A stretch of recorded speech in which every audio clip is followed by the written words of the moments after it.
Hai,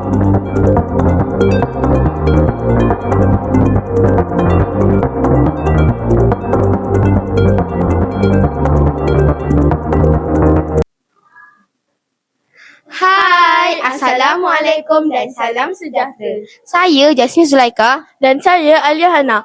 Kami wartawan cilik dari studio TV Merdeka. Hari ini sekolah kami mengadakan ceramah kesihatan di tahun 6 di SK Taman Merdeka. Jom saksikan klip-klip sepanjang video ini berlangsung.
Sekarang saya bersama Ustazah Masna, Guru Kesihatan SK Taman Merdeka.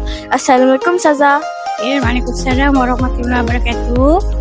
Apakah amalan gaya hidup sihat yang paling penting untuk orang ramai?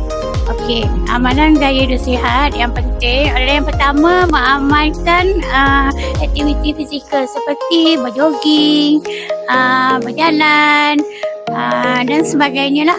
Sekurang-kurangnya 30 minit sehari. Okey, seterusnya mengamalkan gaya hidup yang sihat seperti tidur yang secukupnya lah. Okey, sekurang-kurangnya 7 hingga 9 jam sehari. Okey, seterusnya untuk kesihatan mental ya. Untuk kesihatan mental, urus stres dengan baik. Contohnya berdoa kan, kita sebagai orang Islam bila kita ada masalah kita kembali kepada Allah Subhanahu Wa Taala, banyakkan berdoa. Okey. Amalan sihat yang lain seperti elakkan merokok, vape dan sebagainya. Ya, itulah antara cara untuk kita mengamalkan gaya hidup yang sihat. Okey, itu saja. Terima kasih Ustazah. Sama.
Berakhir sudah ceramah kita pada hari ini. Jumpa lagi pada episod yang akan datang.